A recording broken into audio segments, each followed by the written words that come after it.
हे डोक्यात ठेवायला पाहिजे. आणि हे शक्य आहे तुम्हाला, अशक्य कुठल्याही गोष्टी नाही दादानो. तुम्ही धडपडलं पाहिजे. तुम्ही स्वतःला शिस्त लावा. बघा तुम्ही सगळ्यांना सांगू नका तुमच्या 24 तासाचं वेळापत्रक तुम्ही स्वतः तयार करा. तुमच्या 24 तासाचं वेळापत्रक तुम्ही स्वतः तयार करा. तुमच्या वयमध्ये वेळापत्रक ठेवा. त्याप्रमाणे तुम्ही अभ्यास करा. तुम्हाला अभ्यासाचं वेळ लागलं पाहिजे. तुम्हाला खेळाचं वेळ लागलं पाहिजे. मी असं म्हणत नाहीये. सर्वात महत्वाचं काय असेल तर आपण इथून जाताना काही नाही तर घेऊन जायचं. बरोबर आहे का? चुकीचं आहे? काही नाही काय तर घेऊन जायचं. एखाद्या मुलाला खेळामध्ये नाद असेल, खेळामध्ये स्पर्धेमध्ये उतरा, ऑलिम्पिक मध्ये उतरा. एखादा मुलगा ऑलिम्पिक मध्ये बसला, तुम्हाला सांगतो, ऑलिम्पिक मधला बसला एखादा मुलगा, टॉप जर मुलगा बसला तर त्याला क्लास 1 पद दिलं जातं, तहसीलदार म्हणून दिलं जातं, डीवायसी म्हणून दिलं जातं. परवा महाराष्ट्र केसरी झाला, एक माणूस गेल्या वर्षी झालेला माणूस, त्याला डायरेक्ट डीवायसी म्हणून दिलं. तुमच्या डोक्यामध्ये पाहिजे मला हे जमायला पाहिजे, मला आलं पाहिजे, मला काही येत नाही. तुम्हाला ज्या क्षेत्रामध्ये तुम्हाला आवड आहे त्या क्षेत्रामध्ये आपण बाप बनलं पाहिजे. आपल्या स्वतःची ओळख झाली पाहिजे. तुम्हाला असं वाटलं पाहिजे वारके साहेब आले, वारके साहेब नाक घेऊन बोलत होते, वारके साहेबांचा टाळ्याचा गजरात केला, मला कधी ह्या व्यासपीठावरती येता येईल, मला कधी ह्या व्यासपीठावरती बसता येईल, माझा केव्हा सत्कार होईल, याची मनाची मानसिकता तुम्ही बाळगली. हे शक्य आहे. अशक्य कुठल्या गोष्टी नाहीये. निगेटिव्ह विचार डोक्यामध्ये अजिबात आणायचा नाहीये. पॉझिटिव्ह थिंकिंग ठेवायचं, पॉझिटिव्ह विचार ठेवायचा. मी विजयी होणारच, मी विजय होणार, 100% माझा विजय होणार. मी हार कधी मानणार नाही. अरे हार मैदान तुम्ही पत्ते करायला शिकलं पाहिजे. हार मैदानामध्ये तुम्ही उतरायला शिकलं पाहिजे. लक्षात घ्या, महाराष्ट्राची संस्कृती आहे, महाराष्ट्राचा इतिहास आहे. बघा तुम्ही किती शांत वातावरण आहे, आवाज येत नाही.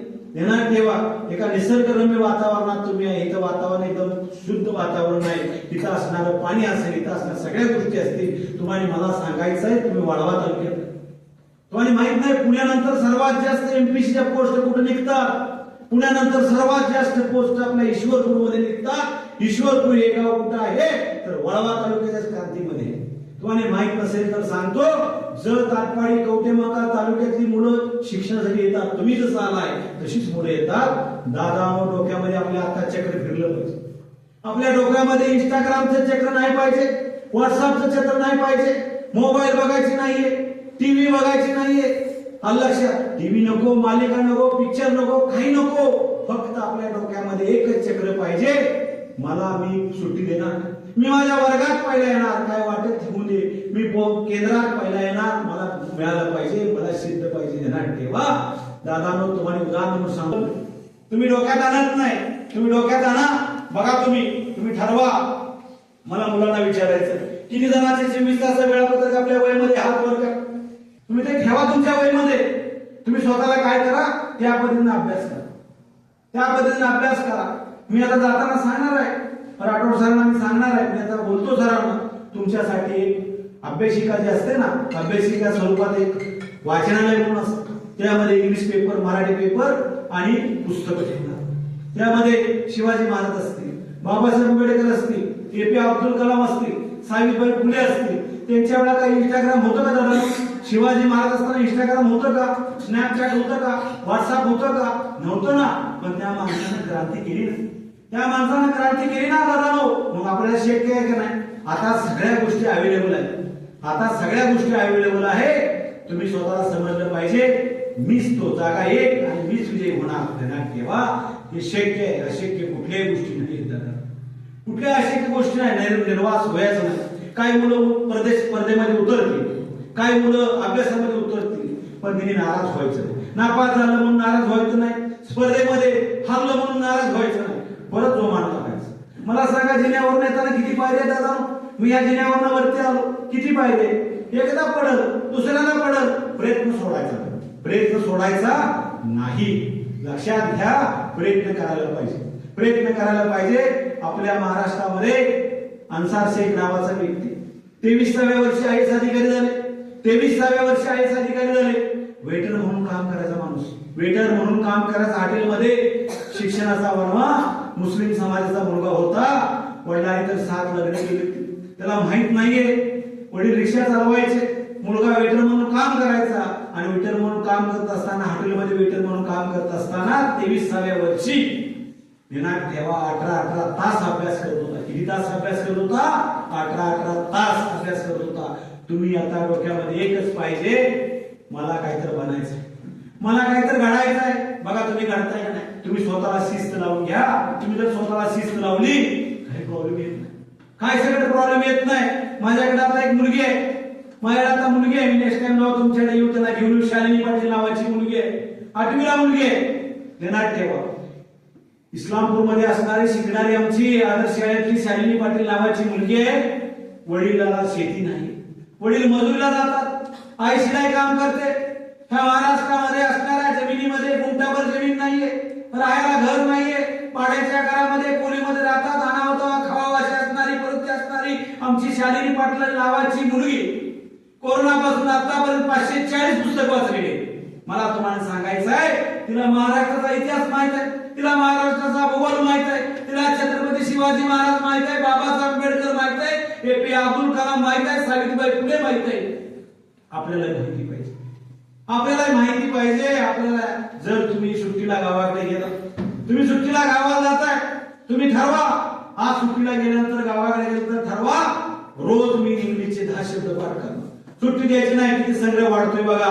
रोज शुद्ध लेखन मी इंग्लिशचं पान लिहिणार, रोज शुद्ध लेखन मराठी पान लिहिणार. माझं अक्षर मोत्यासारखं पाहिजे. शालिनी पाटील नावाच्या मुलीचं अक्षर बघितलं सर मला झोप उडाली. शालिनी पाटील मुलीचं इंग्लिश अक्षर बघितलं मला झोप उडाली. तिला 10वीला मार्क, सॉरी 7वीला मार्क बघितली, ती आता 8वीला आहे. मला कळायचं बंद झालं. ती मोबाईल वडिलांचा कधी घेत नाही, आईचा मोबाईल कधी घेत नाहीये, वडिलांचा मोबाईल घेत नाही, आईचा मोबाईल घेत नाहीये. बघल तेव्हा ती पुस्तक वाचते, भगवद्गीता वाचलेले, सगळ्या गोष्टी वाचलेल्या आहेत, तिला सगळं ज्ञान आहे. आपल्याला काही येत नाही. किंवा करतोय दादा मला काही येत नाही. दादा सगळ्याला सारखा आहे, सगळ्याला मेंदू सारखा आहे, सगळ्याला बुद्धी सारखी आहे. फक्त आपला प्रयत्न करून पडतो. प्रयत्न करा, संघर्ष करा, हर मैदान प्रत्येक करा. लक्षात घ्या, जाताना दादानो आई वडिलांना बोलवायला आपल्याला इथं आलं पाहिजे. आपले आई वडिलांनी तिच्या सरांनी डॉक्टर सरांनी बोलवलं पाहिजे. बाहेरच्या ग्राउंडवरती आपल्या आई वडिलांना सत्कार केला पाहिजे. तुमच्या मुलांना आमच्या शाळेचं नाव उज्ज्वल केलं आणि तुमच्या मुलाचा आम्ही सत्कार घेतो या निमित्ताने. ध्यानात ठेवा, ही प्रेरणा पाहिजे. आलोय सर सांगतात तेवढंच काम करायचं, जेवायचं, चादर ओढून झोपून टाकायचं, हे सगळं डोक्यातनं काढून टाका. दादानो जर तुम्हाला स्पर्धेमध्ये उतरायचं असेल तर तुमची तयारी आतापासून पाहिजे, तुमची तयारी आतापासून पाहिजे. तो काय तर करतोय, तो काय तर करतोय असं करू नका. 4-4, 5-5 पोरांचा ग्रुप तयार करा आणि ग्रुप मध्ये इथे ग्राउंड एवढं मोठं पैसा आहे, चर्चेने अभ्यास करा. 10वीचं वर्ष आहे, 9वीला असणारी काही इथं मुलं आहेत. 10वीचं वर्ष 8वी पासूनच चालू होतं. 8वी पासून चर्चेला चालू करा. 10वीला मला चांगली मार्क कशी पडते? तुम्हाला 10वीला चांगली मार्क पडली, तुम्ही चांगल्या कॉलेजमध्ये जाणार. तुम्हाला माहित नसेल तर सांगतो, आता पूर्वीसारखी परिस्थिती दादा राहिलेली नाहीये. 10वीला जर तुम्हाला चांगली मार्क पडली तर तुम्हाला 11वी सायन्सला पाहिजे ते कॉलेज मिळते. कारण आता कसं झालंय, सगळ्या गोष्टी ऑनलाईन झाले, सगळ्या गोष्टी काय झाल्या ऑनलाईन झाले. म्हणून डोक्यामध्ये एक ठेवायचं आहे, आपल्याला अभ्यासच करायचा, आपल्याला अभ्यास करायचा आहे. अभ्यास केल्याशिवाय आपल्याला काय मिळत नाहीये. जर तुम्ही ठरवलं अभ्यास करायचा म्हणला तर 100% होऊ शकतो. मला सांगा, आज गेल्यानंतर ठरवा मी आज संध्याकाळी अभ्यास करणार, 4 तास अभ्यास करा. तुम्ही अभ्यास करायला शिकलं पाहिजे. तुम्ही अभ्यास केला तर सगळ्या गोष्टी येतील, अभ्यास नाही केला तर काही येत नाही. मला तुम्हाला आवर्जून सांगायचं, तुम्ही म्हणतात चिला अहो सर तुम्ही चुकीचं सांगताय, तुम्ही म्हणतात चिला सर तुम्ही चुकीचं सांगताय, पण तुम्हाला जिवंत उदाहरण मी सांगतो. कोल्हापूर जिल्ह्यात असणारा आंबोकवाडी म्हणून गाव आहे. आंबोकवाडीमध्ये असणारी एक अमृता जाधव नावाची मुलगी आहे. वडील वीर पोडाला जायचे, आई मजुरीला शेतीमध्ये कामाला जायची. उदाहरण म्हणून सांगायचं झालं तर कोर्टामध्ये केस चालू होती. दादा कशी प्रेरणा मिळते बघा, तुम्हाला सगळं तशी प्रेरणा मिळाली पाहिजे. तुमचे वडील सगळं कुठं ना कुठं काम करत असतील, नोकरीला असतील, लक्षात तिथून तुम्हाला पैसे इथं पुरवत असतील, तर तुमची मनाची मानसिकता पाहिजे की आज या ठिकाणी आपण आहोत, आपल्या आई वडिलांना काहीतरी गिफ्ट द्यायला पाहिजे. अरे दादा तुम्ही बोला, अमृता जाधव तुझा विषय बाजूला ठेवतो. शाळेची फी दादा कोण भरतय? बोला ना, शाळेची फी कोण भरतय? आई वडील. जेवणाचे पैसे कोण भरतय? ड्रेस कोण घेतय? ड्रेस तुम्हाला दप्तर कोण घेतय? सगळे घेतय ना आई वडील. सगळ्या गोष्टी तुमच्या तुमचे आई वडील, आईच्या डोक्यावरती हात ठेवा, एखाद्या वडिलाच्या डोक्यावरती हात ठेवा आणि डोळ्यात डोळं घाला आणि सांगा, आयुष्यामध्ये कुठलीही चूक करणार नाही, आयुष्यामध्ये कुठल्या मुलीकडे बघणार नाही, आयुष्यामध्ये कुठल्या मुलीला प्रपोज करणार नाहीये. डोळ्यात डोळं घाला आणि आई वडिलांना विचारा तुमची स्वप्न काय. आई वडिलांच्या डोळ्यात डोळं घालायचं, आईला म्हणायचं मी काय बोलू शकतो. तुमच्यावरती प्रेम करणारी या जगामध्ये दोनच माणसं आहेत, दुसरं कोणी प्रेम करत नाहीये. तुमच्या जीवनामध्ये दोनच माणसं आहेत, ते म्हणजे तुमचे आई आणि वडील. तुमच्यासाठी कष्ट करतात, रात्रीचे घाम घालतात आणि तुम्ही काहीतरी बनण्याची इच्छा व्यक्त करतात. पहिले गुरु तुमचे आई वडील आणि दुसरे गुरु तुमचे शिक्षक आहे, म्हणून त्यांचा आदर राखणं तुमचं परम प्राप्त आहे. ध्यानात ठेवा, जोपर्यंत तुम्ही तुमचे आई वडील आणि गुरु यांचा मान राखत नाही तोपर्यंत तुमच्या जीवनामध्ये तुम्हाला किंमत नाही. ध्यानात ठेवा, पहिले गुरु कोण? आपले आई वडील. दुसरे गुरु कोण? शिक्षक. म्हणून ध्यानात ठेवा, जो माणूस दोन गुरुंना धक्का देईल त्या आयुष्यात सक्सेसफुल होत नाही. आई वडिलांना धोका दिला तुम्ही आयुष्यात सक्सेसफुल होणार नाही, शिक्षकांना धोका दिला तुम्ही कधी सक्सेसफुल होणार नाहीये. ध्यानात ठेवा, म्हणून आपल्या डोक्यामध्ये पाहिजे, ज्या वेळेला आपल्या हातून एखादी चूक घडत असेल त्यावेळेला तुमच्या डोक्यामध्ये आलं पाहिजे, माझी आई कुठं काम करते, कुठल्या शेतामध्ये माझी आई काम करत असेल, माझे वडील कुठं राबत असतील, आपल्या डोळ्यामध्ये पाहिजे. जोपर्यंत डोळ्यामध्ये ते येणार नाहीये तोपर्यंत तुम्हाला काय जमणार नाही. दादा नो, चुकीचं वागायचं नाही, चुकीचं अजिबात वागायचं नाहीये. तुम्हाला सगळं मिळणार आहे. दादा तुम्हाला जन्म परमेश्वराने दिलाय, बरोबर आहे का? परमेश्वराने तुम्हाला जन्म दिलाय. ध्यानात ठेवा, तुम्ही चांगली नोकरी लागा. तुम्हाला माहित नसले सांगतो, तिथं बसलेला दादा समोर आमचा हात बांधून बसलेला दादा उद्या डिवाइस झाला, हा दादा उद्या डिवाइस झाला. ध्यानात ठेवा, हे जर अधिकारी झाला तर गावात एवढी मोठी मिरवणूक काढतात, ढोल काय, ताशा काय, झांज पथक काय, आणि प्रत्येक जण डीपी ठेवते. परत नको म्हणून ती डीपी ठेवतोय, मोबाईल मध्ये डीपी ठेवतोय, आमचा गावचा आहे, आमचा पाहुणा आहे, आमचा रावळा आहे, आमचा जवळचा आहे असं म्हणतोय. आणि नाही आलं म्हणलं तर नाही, तुम्हाला काय जमलं नाही म्हणलं ना, ती वाया गेलेला आहे, त्याला काही येत नाही, ती वाया गेलेलं आहे म्हणते. म्हणून ध्यानात ठेवा, आपल्याला काहीतरी बनायचं. अमृता जाधव नावाची मुलगी, घरातली परिस्थिती वाईट होती. आमची 8वीला शिकणारी अमृता जाधव नावाच्या मुलगीची कोर्टामध्ये केस चालू होती. 1 एकर 1.5 एकर जमीन असणारे भावाभावाचा वाद होता आणि वादामध्ये कोर्टामध्ये केस चालू होती. आणि कोर्टामध्ये केस चालू असताना घरामध्ये जेवण नव्हतं. मुलगी म्हणली, पप्पाला म्हणली, पप्पा मला कोर्ट कसं असतंय बघायचं, मला कोर्ट कसं असतंय बघायचं आहे. उदाहरण म्हणून सांगायचं, दादानो कोर्ट कसं असतंय बघायचं. म्हणून ती म्हणली, तिचे पप्पा म्हणले, आज आपल्या केसचा निकाल आहे, आपल्या जमिनीचा निकाल आहे, चल कोर्टात चल. सकाळी लवकर उठली, एक फडकं घेतलं, त्याच्यावरती 4 भाकरी बांधून घेतल्या, त्याच्यावर 4 चटणी घेतली, त्याच्यावरती कांदा घेतला, ते फडक्यात गुंडळलं, बाहेरचं पिशवीत घेतलं, वडिलांना त्याच्या हातात धरलं आणि कोर्टामध्ये गेलं. आणि कोर्टामध्ये गेल्यानंतर ध्यानात ठेवा, कोर्टामध्ये गेल्यानंतर वस्तुस्थिती लक्षात घ्या. कोर्टात गेल्यानंतर केस चालू, निकाल लागला. कोर्टानं सांगितलं, त्या अमृता जाधव नावाच्या मुलगीच्या वडिलांना सांगितलं की निकाल लागलेला आहे, पण निकाल तुमच्या बाजून लागलेला आहे, तुमच्या भावाच्या बाजून लागलेला आहे. आणि निकाल उलटा लागला. दुपारी 2:30-3 वाजता कोर्टाला जेव्हा सुट्टी होते, कोर्ट त्यावेळेला निकाल लागला. वडील बाहेर आले आणि वकिलाच्या समोर ढसा रडायला लागले. वडिलांना म्हणायला लागले, वडील म्हणायला लागले, अहो सर निकाल लागला नाही. वकील म्हणालेले, राही लागला तर राहून दे, पण पुढच्या आपण कोर्टात अपील करू. त्या अमृता जाधव नावाची मुलगी काय, मुलीचे वडील काय म्हणले, आताच माझ्याकडे पैसे नाहीये आणि वरच्या कोर्टात मी काय करणार. तुम्हाला उदाहरण म्हणून सांगतो, दादा कोर्टाच्या पायरीवरती अमृता जाधव नावाचे वडील कोर्टाच्या पायरीवरती बसले. जिद्द कशी असावी, प्रेरणा कशी असावी बघा. 8वीला शिकणारी अमृता जाधव नावाची मुलगी वडिलांना कळकून मिठी मारते. वडील रडतात, वडिलांच्या डोळ्यातून अजून सुद्धा आले, मला तुला शिक्षण देऊ शकत नाहीये, कारण मला आता माझी असणारी 1.5 एकर जमिनी गेली, मला आता रोजगार केल्याशिवाय पर्याय नाहीये. हातात झालेले वडील नेलेलं जेवण सगळं जेवत नाहीत. मुलगी जेव्हा जेव्हा म्हणत्या तरी जेवत नाही. वडील रडतात आणि वडिलांचे अश्रू त्या पायरीवर पडतात. कोर्टाच्या पायरीवरती तिथं असणाऱ्या बाहेरच्या पायरीवरती पडतात आणि त्या पायरीवरती, कोर्टाच्या पायरीवरती पडलेले अश्रू, अमृता जाधव नावाची 8वीला शिकणारी आमची ताई, तिच्या वडिलाच्या पडलेले पायरीवरचे अश्रू आणि तिथे पडलेली माती ती हाताने असे पसरते आणि आपल्या कपाळाला लावते आणि परत कोर्टात जाऊन वाकून बघते, त्या व्यासपीठावर बसलेली न्यायाधीश मॅडम होती. निकाल देणे कोण होती? मॅडम होती. मॅडम, दादानो मॅडम होती. अमृता जाधवनं सांगितलं, त्या दिवशी ठरवलं, जीव गेला तर चालेल, जीव गेला तर चालेल, पण एक ना एक दिवस जीव केला तर चालेल, पण एक ना एक दिवस मी न्यायाधीश बनणार. मी एक ना एक दिवस न्यायाधीश बनणार.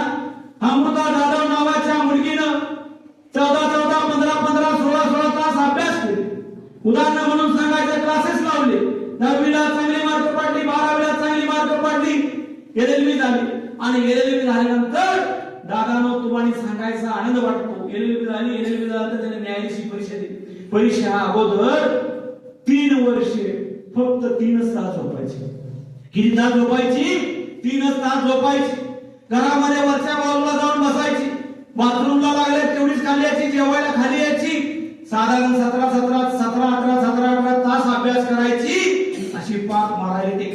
तब्येतीनं चांगली असणारी आमची ताई अशी कडकडीत झाली. ताईनं जिद्द सोडली नाही. ताईला पुस्तकात दिसायचं, आपला बाप कोर्टाच्या दारामध्ये रडलेला आहे. कोर्टाच्या दाराच्या पारीवर माझ्या बापाचे अश्रू आलेले आहे. मला एक ना एक दिवस न्यायाधीश झाल्याशिवाय थंड पडायचं नाहीये. अमृता जाधव नावाची मुलगी कंटिन्यू 3 वर्ष अभ्यास करायला लागली. अभ्यास करत तिनं जिद्द सोडली नाही. 4थ्या वर्षी ती न्यायाधीश परीक्षेला बसली.